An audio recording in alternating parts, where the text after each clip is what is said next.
រយៈពេល10ឆ្នាំដែលយើងបានស្គាល់គ្នាកន្លងមកពិតជាមានន័យណាស់សម្រាប់ខ្ញុំនៅថ្ងៃដែលលោកបានចាក់ចេញទៅពោធិ៍សាត់ខ្ញុំពិតជាមានវិបត្តិសេរីខ្លាំងណាស់ដែលយើងបែកដោយមិនបានលាប្រសិនបើថ្ងៃណាមួយយើងបានជួបគ្នាម្ដងទៀតខ្ញុំនឹងមិនខ្លាចសារភាពពីក្តីស្រឡាញ់ដែលលាក់ទុកក្នុងចិត្តប្រាប់ទៅលោកឡើយសូមមើលថែខ្លួនណាពីខ្ញុំនារី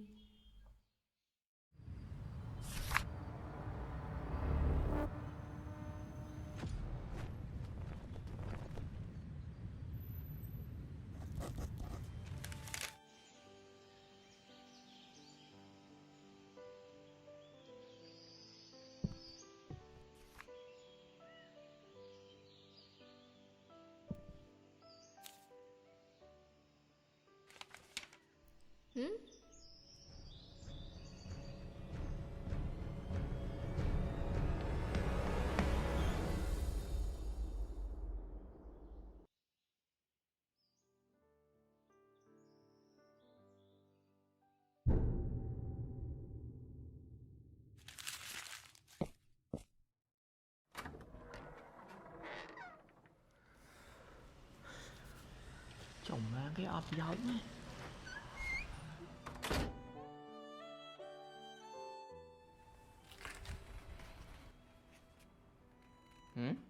Pom mùi đôi chấp ra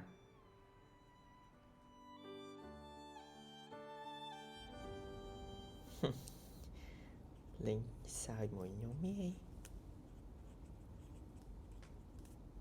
ឆ្នាំ2025ហ្នឹង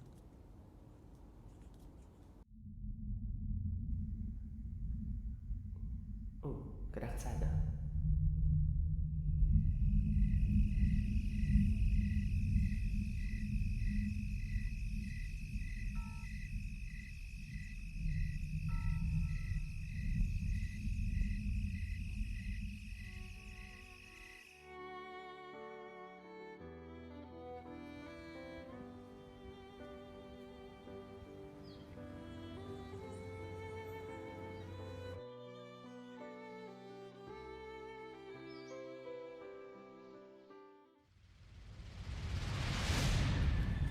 អំបញ្ញមិញនេះលោកប៉ារបស់ខ្ញុំបាននិយាយរឿងអង្គការវាលោកខេត្តកណ្ដាលដោយជោគជ័យកាលពីម្សិលមិញនេះ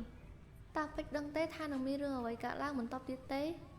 តើយើងនឹងទទួលបានសន្តិភាពពិតមែនអត់